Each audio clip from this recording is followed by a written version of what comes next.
What's up, guys? 1-1 yesterday in those NBA plays. It was a situation where both started out pretty bad, and then both teams were like hanging right around the number for like the whole second half, pretty much late into the game. So it was like both kind of turned into toss-up situations, whether or not they were going to cover. And of course, the Detroit Pistons are the one that actually got there barely. Again, I'm 2-0 with the Detroit Pistons, and last year I think I don't know, like 8-1, 9-1 with them, something like that. They just continue to somehow get it done for me. The Pistons, my favorite team in basketball. Well, sorry, guys, not really. Maybe that's why I should just keep this hat backwards. No, but the Pistons, yeah. Sorry to my home team, the Celtics. I'm not replacing you. Pistons did get there. The Hawks looked like it could have happened, but they wound up slipping, not playing well down the stretch. My leans weren't that great yesterday either. The Toronto Raptors one wound up being correct, but the other one's not. So, not doing that great today. There's a huge slate, huge. I got a bunch of plays. I got at least one play in every sport. So you can go find my college football video where I got 4 plays there. And the number that I got in South Carolina is long gone, really. I got them at +2 at home, and now they're a 2.5-point favorite. So it's like, well, at least you're on the right side of that. You know, you got the value. And the market is agreeing with you. You got the best number that you could, pretty much. So, at least with that one, you can take solace in that. And even if it loses, at least you know that's the case. But I'd rather have a winning bet, to be honest, than have gotten the best number, really. College football, just comment on a few more games here, because you have Ohio State and Michigan are actually both in look-ahead spots because they're playing each other, of course, next week, which is the huge rivalry game that everybody talks about. Ohio State's down from 28.5 to 27.5 at home against Minnesota. They got 82% of the cash, but 70% of the tickets. So even though the number's gone down, it somehow looks like the cash discrepancy is on Ohio State. I don't really think I buy that. I think they are in a look-ahead spot, but it's not. It wouldn't be the strongest play, really, to fade them, and they're a much better team than Minnesota. But I would not want to be on Ohio State. I wonder if Minnesota, they have, what's their record right now? I would not want to be on Ohio State with that huge look ahead, though. But Minnesota, yeah, they're sitting at 5-5, so they need one win to become bowl eligible. I don't know how good they really actually are, but they last lost to Purdue, which is not a good-looking loss, really.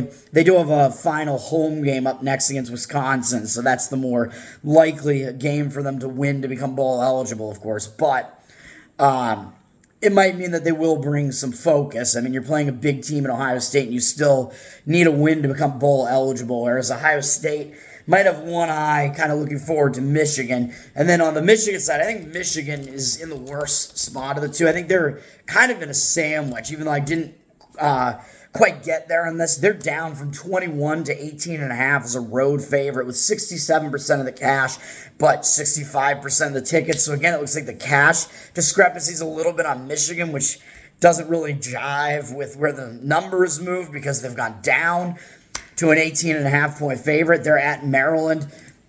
I don't think this is a very good spot for Michigan. They just came off that big, like, nationally televised win against Penn State. I think they might have had a bye, right? Was that 2 weeks ago? I don't even know. So Michigan, if so, they're going to have extra rest, but who really cares? When it's a game, yeah, you're facing Michigan here. No, they did not, actually. Or when you're facing Maryland, I mean, like, does having an extra week even matter? They don't have an extra week, but anyway, yeah. So they just came up that nationally televised win over Penn State, big win, and they of course have the monster game, their biggest game of the season, up next against Ohio State, which it looks like both teams are still going to be undefeated going into that. So that's going to be the battle between probably two playoff teams, 2 of the top 4 teams, and the battle to win the Big Ten. It's going to be a huge game. Going to Maryland is kind of a weird spot for these Big Ten teams because they're like Midwest teams, basically, and having to go over to the Eastern Shore. Keep that in mind for when I talk about college basketball. Oh, You guys know what I'm doing in college basketball, probably anyway. Michigan, I think they're in a sandwich, though, so I would only look to go against Michigan if you're going to play that game. I was going to mention TCU quickly because I didn't mention them in my video either. They're sitting at 13, a 13-point favorite against Baylor. They have 82% of the cash, but 77% of the tickets. This is an interesting matchup with a lot of angles. Looks like they have more of the cash discrepancy, but I don't know about that because they're kind of in a sandwich. They're coming off. They're in they're coming off three big games in a row in a way because they lost to Kansas State, although they got destroyed by them, but a big opponent there. Then they had a second straight road game and had to go to Texas Tech, who they're an in-state rival, at least Texas Tech, and Texas Tech is actually ahead of them in the Big 12 right now.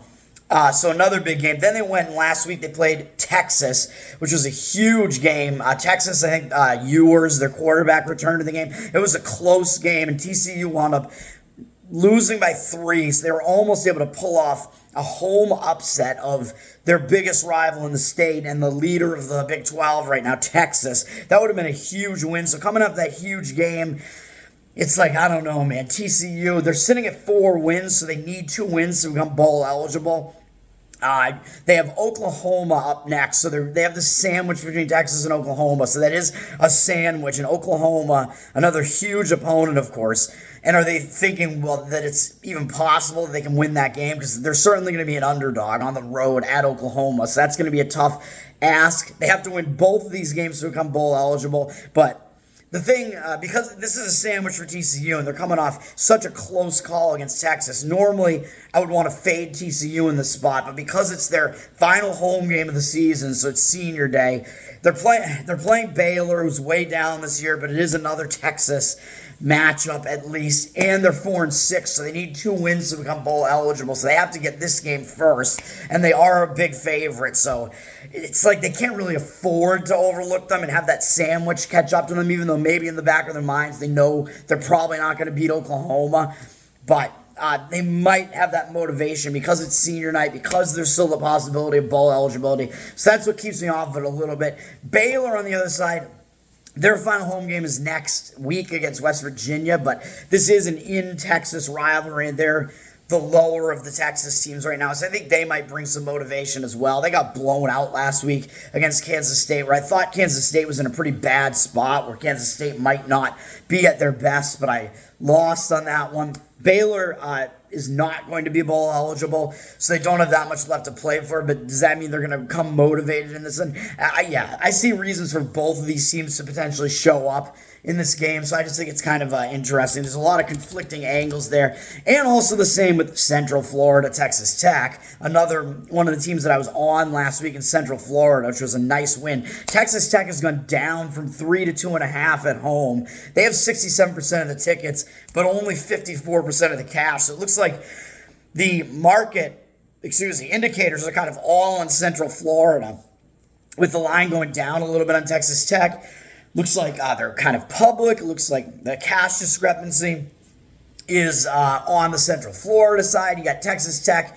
Of course, they are the team that's higher up in the standings in the Big 12. So it almost looks too easy to lay the points with Texas Tech there. And the number being a little bit under 3 is almost telling you that the odds makers are kind of telling you that UCF might even be the slightly better team here. So it's questionable. It's weird. UCF, I mean, they couldn't have looked better last week. They absolutely destroyed Oklahoma State, but I was on that one. I told you how bad of a spot Oklahoma State was in after they had that massive win against Oklahoma. They were ripe for a letdown. Didn't expect them to get absolutely blasted like they did, but that was a tough spot. They had to go to an unfamiliar location in UCF in Central Florida. So you think UCF, they might be in a letdown spot coming off of that. However, I think I would actually lean to them slightly in this game, but they're conflicting indicators all over the place here. So normally you think they're in a letdown spot, but they're sitting at 5-5, so they need to win a game to become bowl eligible, and they have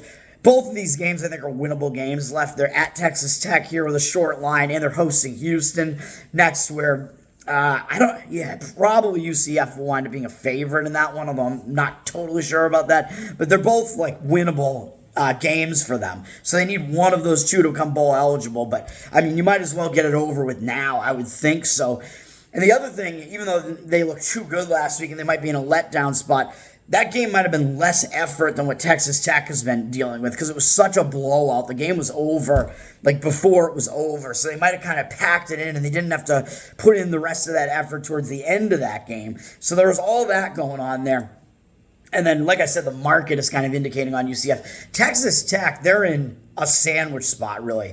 They come off a big win at Kansas, a big upset win, and that was after beating TCU at home. So two pretty big wins in a row. I mean, TCU, it's a Texas battle, even though both of these teams, they're not really doing that well this year. But coming off those huge wins, and next week they have Texas in the final game of the season. Another huge game there.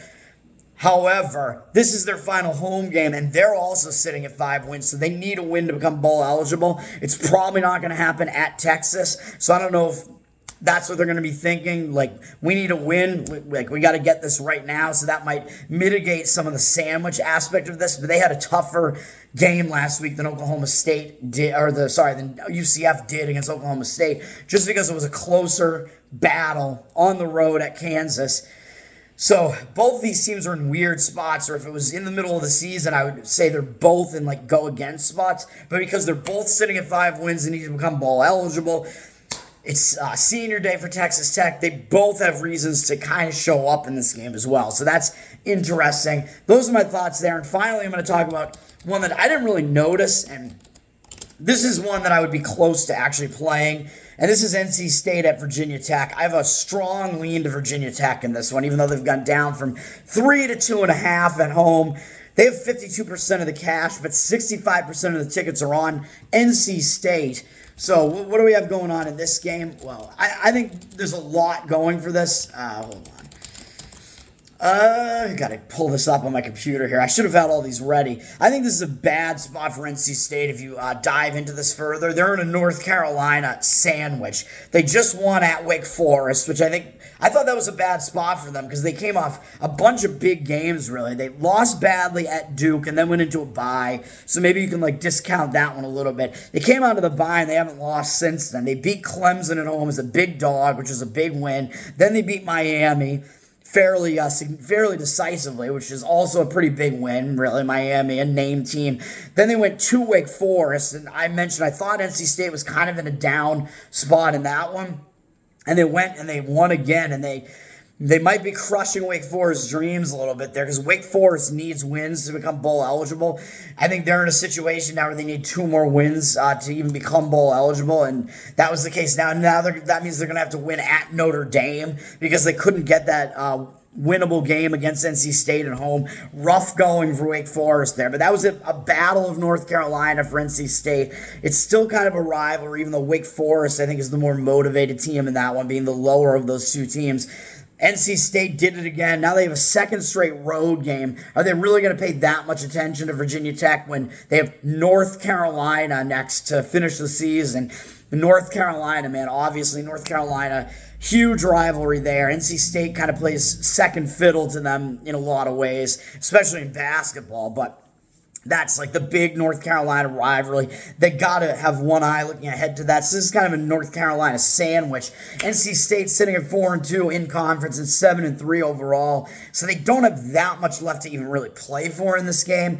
Even though, I don't even think it's technically... I guess it's technically possible. It is possible for them to get into the ACC championship game. So I guess that's the one motivating factor that maybe would keep you off of going against them just a little bit here, because I think they probably don't think that they can actually do it, but I think it is a possibility they can get into that game, even though Florida State is almost certainly in that game already, and it looks like Louisville is going to be tough to knock out of that second spot. So I think that's what's going on there. North Carolina is also ahead of NC State with the tiebreaker, I think, just slightly, which is overall record, I'm guessing.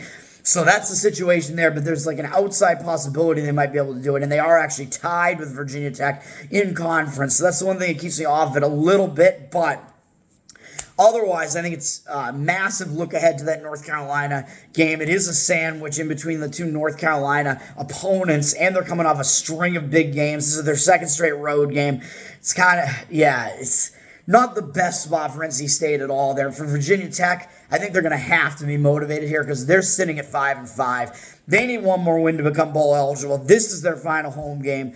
I think they know it's a winnable game. They're able to win in prime time against BC, so I think they might actually have extra time off after that too, because that was a game in the middle of the week and not a Saturday game. So they need one more win there to become bowl eligible. I think they have a slightly extra rest there. I think, you're sitting at 5 wins. You're at home, senior day.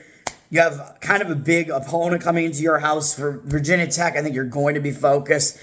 And the line just looks suspicious, man. Like Virginia Tech being a favorite, I believe. Is that what I said? Yeah, of a couple points at home.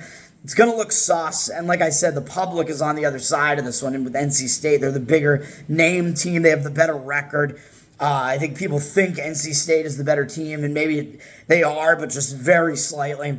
So they're going to think that there's value in taking them as the dog there. I kind of look the other way because of that aspect of it as well, where it almost looks trappy in a way. Virginia Tech does have their rival, Virginia, up to finish the season, but Virginia, an awful team this year. I don't know, and it's a road game. I don't think Virginia Tech's going to suffer from much of a look ahead from that, really. This is senior day. They got to get a win. It's 5 wins. They'll probably get it in either this game or the next one, but I think they'd rather do it now. So that's how I look at that one. I like Virginia Tech. Somewhat of a strong lean there, I would say. Let's move into the other games here. College basketball, because I just projected it. Let's start there. I got to play. One play. I won't even talk about the rest of the card. Let's get this done quickly. It's just college football. I mean, there's kind of more interest there right now because we're getting towards the end of the season. There are a lot of big matchups. And of course, I talked about a bunch more of them on my weekly college football video, so go check that out. College basketball, you know me. I already mentioned what I'm going to be on here. I'm going to be on Maryland Eastern Shore plus 11. What is going on there? Why, man? What's going on with this game? Let me bring it up here.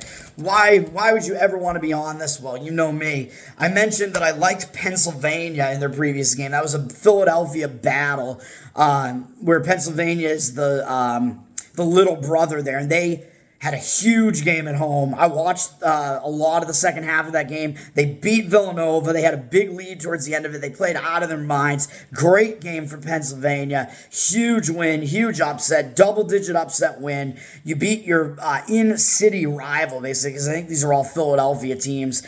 Pennsylvania rivalry at the very least. They stormed the court, man. It was a court-storming win.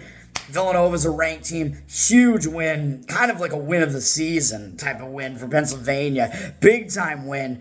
Now they have to go out to Maryland Eastern Shore, who is a team in the MEAC. Is Pennsylvania really going to pay attention to them? And Pennsylvania is one of the better teams in the Ivy, I would say, but really, you're going out to play this team from a lower conference and kind of an unfamiliar venue for you, really, because I don't think they play Maryland Eastern Shore every year. I'm not sure about that, but I would guess not. I'm not sure. Oh. Pennsylvania's gone down from minus 13, it looks like, at the opener to where they're sitting at 10.5 across most books. I found an 11. I still like it in that range. The home underdog plus a lot of points, plus 11. Playing Maryland Eastern Shore. Maryland Eastern Shore has not really done much of anything so far this year. What have they done? I mean, they're not a very good team, but they lost badly in their last home game to Longwood.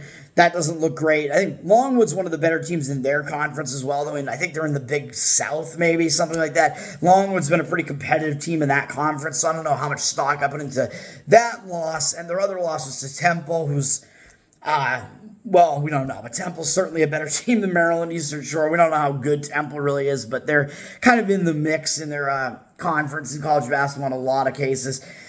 So, Penn, this is just completely against Penn being in a letdown spot, though. So, Penn's in a letdown spot. Huge win that they're coming off of. Whenever a team wins against their big brother in a huge double-digit upset like that, and they storm the court in their own venue, they're in a spot where you want to go against them in the next game, and that's what I'm doing. It's almost entirely that aspect of it.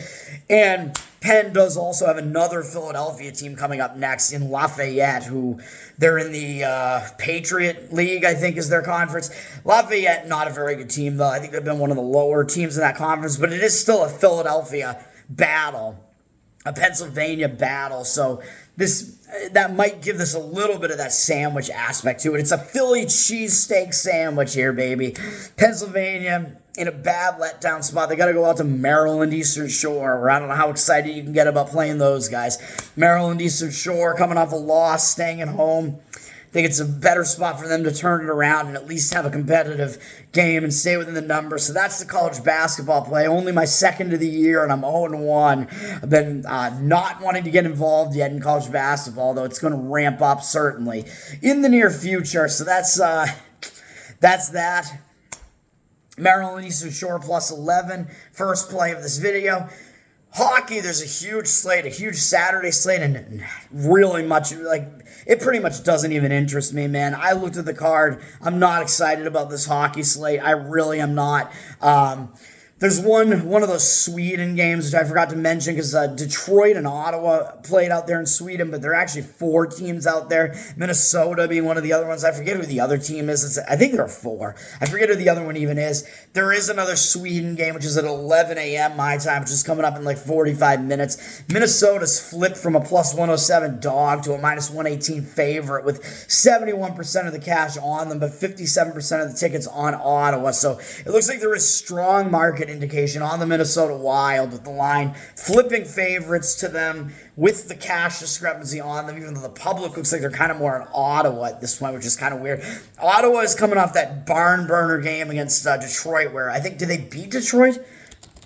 Or did they lose? That was a close game out in Sweden there. It was a 5-4 final. They won against the Red Wings. So that might be what's going on there. It might be a fade of Ottawa after that ice melter of a game against the Detroit Red Wings there, where they came out with a win. I think the lining Minnesota as an underdog to start, I think, is not correct, really. I do agree with where this line movement is going. I do think that Minnesota is the better team, so this could also be like a power ratings move here, where the guys that do the power ratings also have Minnesota as the better team, so they saw them come out as an underdog, and they were able to just grab them and then shift the line. So that might be what's going on there. I don't know what else to say about that. My Bruins have Montreal coming to their house, and Bruins are just a big favorite at home. But they're coming back home from a road trip, and I think they have some days off, and they just lost to Montreal on the road trip in a tough loss, overtime loss. So they just played that game, so they might be looking for a little bit of quick revenge here. So I don't think it's going to be the typical return home distracted spot for the Bruins there. I think, because this is a team that just beat them, and it's one of your rivals from the old school days. It's an old school rival. I think they'll probably still pay attention to Montreal, so I'll just mention them because they are my team. There are a lot of big matchups here in hockey, at least. Pittsburgh's at Carolina, Seattle's at Vancouver, Colorado, Dallas is a monster game, really, with Dallas moving up from minus 115 to minus 127 at home with 98% of the cash on them, but only 91% of the tickets. Dallas has been playing better than Colorado so far this year, but I think that's a close one. Their teams are very close to even, so a lot of interesting matchups. That's a big game, at least. It'll be fun to watch. For betting purposes, the one game I'm going to be on, I kind of started to like it more as I looked at it more. I'm fading the Calgary Flames. They're up from minus 135 to minus 144 on the money line at home. 76% of the cash, but 88% of the tickets on. So Calgary, after, I think they had like a 2-7, 2-8 start, something in that ballpark to the season, even though we knew, I'd been saying they were better than the record indicated, at least. Their schedule, I think, had been pretty difficult. Now we've seen them turn it around, and they've won some games in a row here. Now, suddenly the public likes Calgary, and they want nothing to do with the Islanders. The Islanders are off to a hot start, so they were way better than Calgary early on record-wise. They were like 5-2, something in that range to start the season, and since then they haven't even won a game. So now the tables have turned and everything is flipped now, where now I think there's got to be value on the Islanders side, even though you see Calgary moving up on the money line, but it does look like the cash discrepancy is actually on the Islanders here, because Calgary's got the public tickets and a little bit less of the public money on them here, so some play on the Islanders, I think, there. And like I said, this is a buy low, sell high. It's the type of situation I like to look at, where the Islanders have lost a ton of games in a row, and Calgary has turned it on, and they've won some games in a row. Islanders have lost 7 straight games. But I mean, if you look deeper into it, it hasn't been easy. It has not been easy for them. And they're 5-6-5. So out of those games, 3 of them were overtime losses, overtime or shootout. They've had 5 overtime losses on the season, so they're actually at 5-6-5. Even though they've lost a ton of games, a lot of them have been either close or they've been basically all close or against good opponents. So in that loss streak, it was Carolina, Minnesota, Boston, Washington, who's been playing well recently, Edmonton, who's definitely underrated, and Edmonton, Vancouver, and Seattle all on the road, and they played Vancouver and Seattle into overtime and shootouts. So that's one thing that gives me slight hesitation is the Islanders played tough games there, played those games well, and now they're playing a third game in 4 days, all in different cities, and a fourth game in 6, all in different cities. So that's a rough rest spot for them, or lack of rest spot. However, the reason why I think it's not that bad is they did finally get a day off yesterday to kind of break that bad momentum maybe a little bit. And this is their final game of a road trip where they haven't won a game on it. So, and they don't have that much upcoming, and they got a break after this. They might put all their eggs in this basket. They want to win this game. They want to finally salvage something on this road trip. And like I said, with them losing so many games, the value is going to be the value is going to have to be on them, and it's going to have to be off of the Calgary Flames. Now, the Calgary Flames have won 2 games in a row, and I think they've won 4 of their last 5, and the only loss was a shootout loss to Toronto, so they've turned it on, and they've looked good, but I think it's a sandwich spot for them because they just returned home, so they also only have 1 day off, even though they're staying at home, so their rest spot's a little bit better, but they had a return home spot 2 days ago in that previous game that they had, and they did not suffer the distracted angle spot there, and they beat Vancouver 5-2. That's a huge win against a division rival. I think a good team. That was after you beat Montreal. Oh, and they did also lose to Ottawa in that stretch. Never mind. So they've won 4 of their last 6, not 4 of their last 5. But anyway, now you come home, now you get a New York Islanders team coming in where you might just overlook the Islanders, man. They've been losing every game. I don't know how you could be that focused when you're coming off such a big win over Vancouver. And then you have Seattle up next, so this makes it kind of a sandwich in your division or whatever, because I think Seattle's also in their division. Seattle, they beat Seattle on the road not too long ago, but that's still a big matchup, I think, upcoming with Seattle. So this is a spot where I think Calgary might be a little bit unfocused, and the market does look like it's kind of going my way with the cash discrepancy. So that's what I'm going to do. I think it's a sandwich spot, or at least a letdown spot. Coming off a huge win over Vancouver, they look too good, and it's like clashing sets of value here, really, where I think the stock is now high on Calgary, where they might be overvalued again now at this point, and the stock is very low on the Islanders, where they've lost a ton of games now, so excuse me, stock might be too low on them, so I think there's got to be a little bit of value on the Islanders. I think this matchup is a little bit closer than line indicates that it is, especially in this situation. That's going to be the play, although I really don't like the college basketball slate that much. And finally, we got the NBA, a kind of short card here, but I got one play in the NBA, and I don't see the percentages on this one yet, but I'm going to be on the Golden State Warriors, talking about finding value, man, where people are off of a team finally. I think people are off of the Golden State Warriors. They've slipped to below 500. It's like, what's going on with the Warriors, man? They've lost 5 games in a row after they were 6-2 to start the season, but they've all been to pretty good teams. They lost at Denver in a close one.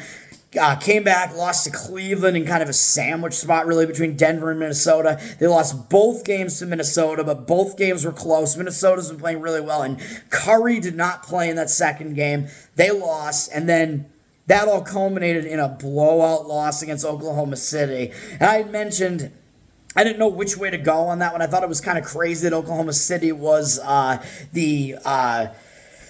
was odd that Oklahoma City was favored on the road against Golden State. Just kind of crazy that the odds makers are telling Oklahoma City was the better team, but Curry was out, so that definitely influenced the line to some extent, and maybe it affects the line too much almost in some ways, but Oklahoma City just destroyed them by 19 points, 128-109. the worst loss of the season for the Warriors at home. You get like kind of embarrassed on your own floor. It's like something's got to give now, man. They've slipped to below 500 now after being 6-2. You're now 6-7. It's like this is the spot where you're finally going to find value on the Golden State Warriors. They're a better team than the way that they've been playing, and I think they might get Curry back in this game. He's questionable. It looks like it's likely that he'll probably come back in this game because they need a win badly. I think he's probably going to play in this game. And normally I would say it's reverse injured player theory where it's going to affect the line too much, and you want to like kind of lay off that team because they have to work their star back in, and the team might get like complacent or whatever. But when you just lost 5 straight games and you lost your previous game by 20 points, I don't think that's going to be the case. Like, you can't afford to be unfocused again. I think you're in a spot where you're going to step it up, and there's still going to be value on you because you've been playing so poorly. So this is one of the spots where I think the injured player there doesn't really apply. I think Curry is coming back because this line has dropped from the Thunder -3, which is about where it was in the previous game, to -1 now. So I think that move, some of it might be some play on the Warriors, but I think it's a move mostly because Curry is coming back. But he's coming back, and the Thunder are still a 1-point road favorite. And it's like, really? Like, are the Thunder so much better of a team than the Warriors now just because of what we've seen recently that they deserve to be a road favorite? I mean, I said that in the previous game, which the Thunder, of course, won in blowout fashion, but it was without Curry. But I just still don't see it, man. I still don't see how this line is warranted. The Thunder have been playing well for sure. The Warriors have not been playing well, and it might be a spot where I'm just not ahead of it yet, and the Warriors are actually no longer good, but I still just don't quite see that. I don't see the Thunder being like 3-4 point, or no, more than that. Like, how much would it be? Like 4-5 points better on a neutral than the Warriors? I just don't see that being the case. So I don't think it's warranted, and as I haven't explicitly mentioned, although I've been alluding to it this whole time, this is a zigzag, kind of, even though you're not getting the benefit in the line having moved because it was at 3 in the previous game and it opened kind of around the same, and now it's moved down a little bit just because of Curry coming back. So there's that factor, but the zigzag still applies as far as which team can adjust to what happened in the last game, and that's going to be the Golden State Warriors. This is a rematch of a game that they just played 2 days ago. And the Warriors, they've dropped their 5th straight game, and it was the first of those losses that was totally embarrassing, a blowout loss. All the other losses were kind of excusable, were to good teams, were close. Now, like, it's going to be the Warriors that have all the adjustments to make here. If you're Oklahoma City and you just won, what do you have to even change? You just played like a perfect game. You have nothing to change. And now Oklahoma City's 8-4. And it's almost like the public might not even want to have anything to do with the Warriors at this point. I don't see the percentages yet, but even though they are the Golden State Warriors and they're a big-name team, seeing what's been going on recently, the public might look at this and think Oklahoma City just wrecked them in this same matchup, even though Curry wasn't there, by 20. And you're getting them to just win this game. They're going to win again, right? Well, I don't see it that way, man. I see the team, when you have a lopsided result like that, the team that lost that game is the team that's going to make the adjustments. And I still think that the Warriors are the more balanced team, man. Oklahoma City, they've been playing well, but they're a team that has imbalanced scoring. And that Golden State win was their biggest win of the season. I mean, they've had other wins. They beat Phoenix by a blow, but I think Phoenix was kind of in a bad spot there. And other than that, like, they've had wins against Chicago, Cleveland, Detroit, Cleveland twice. Cleveland's not a bad team, really, though, but Atlanta. So they've had some, like, wins against some of the, like, middle-of-the-road type of teams, I would say.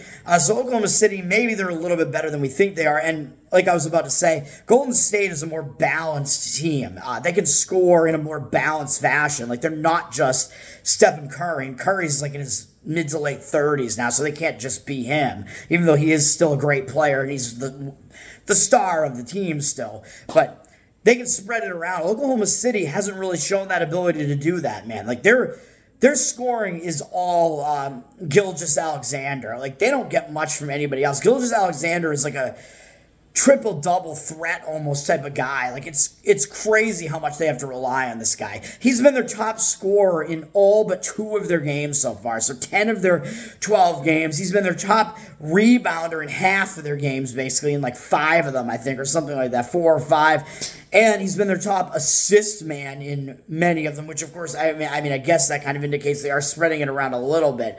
But even so, he's your top scorer. They're basically a team where if you shut that guy down, you're going to be able to kind of stay in that game, and that's kind of the recipe for beating them. I think Golden State knows that. He went off again in that previous game against them. Something's got to give. It's another buy low, sell high, so it's going to be the Golden State Warriors. And I believe I took them at +1. Is that what I got? The line's been... No, I got them at +3. The line's all over the place. But thank you, what was it? I think it was MGM in Massachusetts or something. Yeah, some of these books, man, they're behind the line move. And I love to snag those. But I still like the Warriors at, like, basically any underdog price, really, I would say. I got them at +3, so I think there is certainly value in getting them at the better number there, the number that was almost the same as the previous game. I still like them even down to +1, really, even though you're losing value, certainly, when you do that, but I like the spot for them, so that's going to do it. 3 plays are Maryland Eastern Shore in college basketball, +11. In hockey, we got the New York Islanders. I forgot to mention the price. I dropped them at +125 as the moneyline underdog. And the Golden State Warriors +3 in the NBA. And I got 4 college football plays. You can go check out my video. They're in there. Go check that out. Hopefully we win these games, man. The Sweden hockey is about to start in a half hour, and the college football starts an hour later. It's going to be a fun day. Peace out.